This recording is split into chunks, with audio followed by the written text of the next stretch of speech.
The 10-minute talent rant is live. I'm James Hornick, joined by Jeff Smith, and we are on the clock.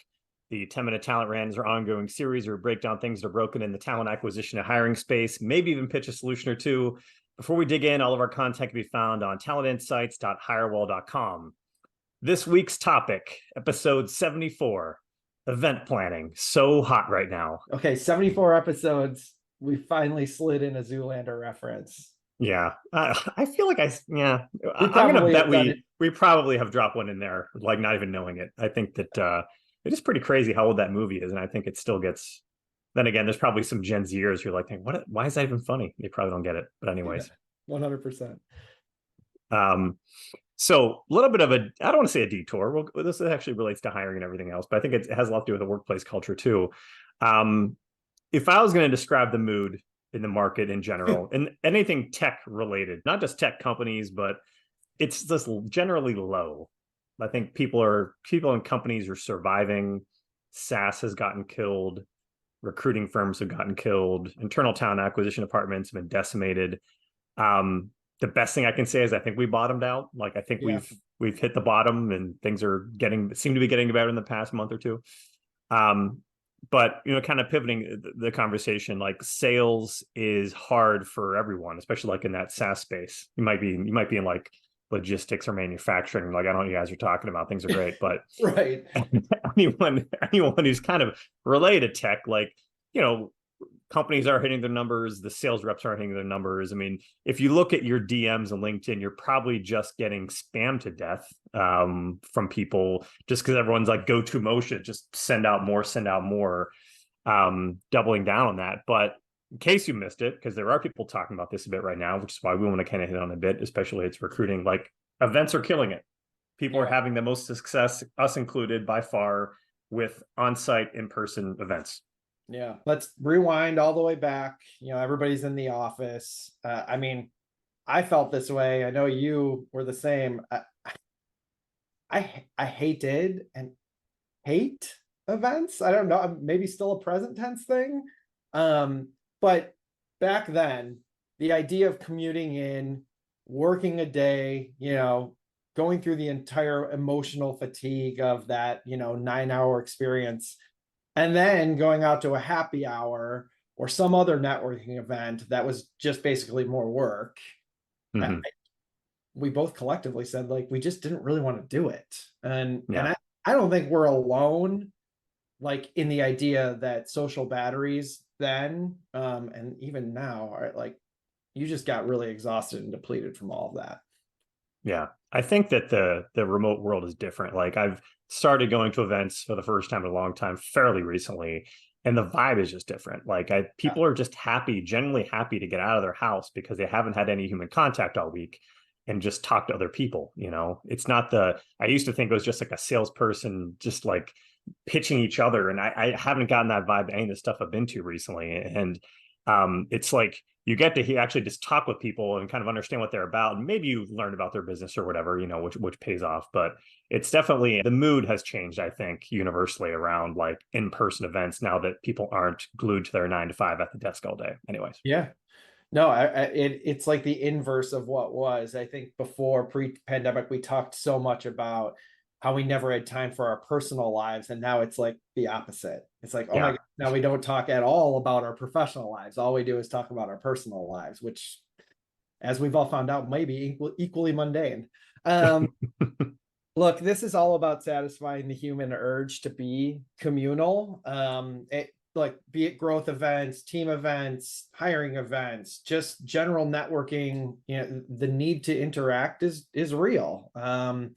If only it is to just get together and talk about how miserable we all are. So here's a couple of ideas. I'll kind of prompt and you can kind of talk through it. But number one, let's say you need to draw up some business, host an event. We're doing an HR happy hour, right, James? Yeah, tomorrow. I think we've got 120 people coming to it, which is like bonkers to me. And like, 120. Yeah.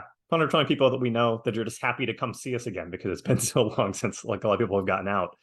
The happy hour is the Chicago staple from what I understand. In other parts of the country, like alcohol-based events aren't as are on the wane a little bit, but anything from walk and talks and yoga classes and morning coffee networking groups and stuff like that, like there's a lot to it. And I think that there's a lot of people out there having success with it. And from a BD standpoint, it seems to be pretty effective for a lot of places. Yeah. Scenario two, maybe you need to hire fast. Maybe you need a high volume of candidates at a short amount of time for a variety of different roles. The second strategy we've implemented is doing an in-person hiring event. I think that if you're an HR TA, let me phrase it to you why this would make sense and why this is so great. Are you ever sick of hiring managers not getting back to you, not like making decisions when they're supposed to, not doing debriefs, not giving you feedback, punting things down the line? You just can't pin them down. An event fixes that. It's amazing. Time boxing their time, having an actual itinerary, not of just when these interviews on a certain week are happening with all the different candidates, but actually when the debrief time is, and having it penciled in. This is when we're deciding like what the offers are and getting those out the door. There's no wiggling out of it. It's like the greatest thing ever if you're actually trying to make something happen like on time when you need it to actually happen, as opposed to this constant like delayed of like time to hire going down because no one get pinned down. Like I cannot say enough good things about having event-based hiring. It's amazing. I totally agree. I've experienced it firsthand. You want to get everybody running in the same direction real quick, put them in the same room. That's not rocket science. Yeah. Maybe you just need to get morale up. Like, again, not rocket science. Get the team together for a movie, virtually or in person, do a team building exercise. You need to correct course with or get some good vibes with a client you've maybe run off track with. Like, you guys get it. Do coffee meetings, get in person, break bread, look somebody in the eye and talk through a strategic solution, as it relates to the opportunity. Alex, one of our partners on the tech team, he went to DC for a football game, and he went a day early and just like messaged, I don't know, 15, 20 like tech executives and just saying, hey, this is what I do. Like, I'm going to be in the area. I'd love to treat you for coffee or lunch. Got 2 meetings out of it with like CTO level people. Like, never would have thought in a million years that would actually work.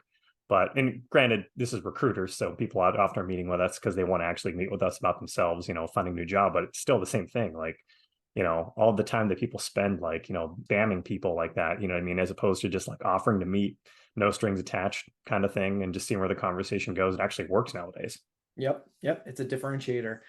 Look, at the end of the day, we said it last rant. We talked a little bit about remote work potentially making us more dumber. It's fatiguing, and we don't have separation. There is this big blend of our two lives, and to focus a little bit on severance for those who love the show, like James and I don't think anybody wants to go to that extreme, but there's a reason why the show was made, and it's why it's extremely topical right now. So yeah. All right, we've got some takeaways. What's number one? Yeah. Hire will takeaway. This is what we're doing. We're making event planning one of our core competencies. I think no matter where you're located geographically, no matter what your segment is, there's an opportunity to do localized community building for whatever group that you like, whatever you fit into, whether it's HR people, whether it's tech leaders, whether it's Python developers, whether it's demand gen marketers. Just it's pretty much greenfield. If you wanted to build your own micro community of 10 people, of 20 people, or if you want to build something larger of hundreds of people, no matter what scale you want to work on, I guarantee you can be successful with it right now because the interest is absolutely there. It just kind of comes down to, what your strategy is for either hiring or for BD or whatever. But I think it's easier now than it ever has been to kind of create something new to get people to come and actually participate and show up. Agreed. You spend 1 hour doing a little bit of research to find these sorts of places. They exist. Past like the networking, lens, attending these sorts of events just keeps your mind sharp. It can be refreshing a skill, talking about your industry and how it's changed from the pandemic, whatever the topic is. We learn communally. We've talked a lot about it in our industry, like the learning from osmosis and hearing other people recruit there's no replacement for it. So as Ron Burgundy says, it's science. I'll give you a third takeaway. What's everyone bitch about the most when it comes to working on site nowadays? It's going on site just to sit on Zooms. And I think that's in everyone's head that, like taking an on-site job right now, like what's the point? I'm just going to sit in Zoom meetings all day. But if you set the tone from the very beginning when you're trying to hire and you have some sort of like bespoke event where you've actually put some time and thought into it and made an itinerary and made it interesting and fun. And like, if that's actually, first of all, this needs to be part of what you want to do with your organization. But if you can actually set the tone from the hiring event up front, it's just not another kind of place where it's hybrid, but no one's actually in the office, but you can, make it an enjoyable interview experience with on-site interaction. Like you set yourself apart from every other company who's just talking about doing in-office things or hybrid things, because you've actually, like, the way you interview is the way you run the company typically. Yeah, too long didn't read. Sell an experience. That's Yeah. the key to all of this. I mean, look, to finish her off, everyone's sick of being sold to. I'm sick of Zoom fatigue. I know everybody else is. But at the bottom line is everybody still wants to get out of the house. As we record this over Zoom. Hilarious. We are short on clock. That's a wrap for this week.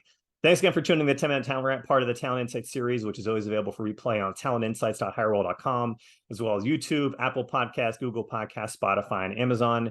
Jeff, thanks again as always. Everyone out there, we will see you soon.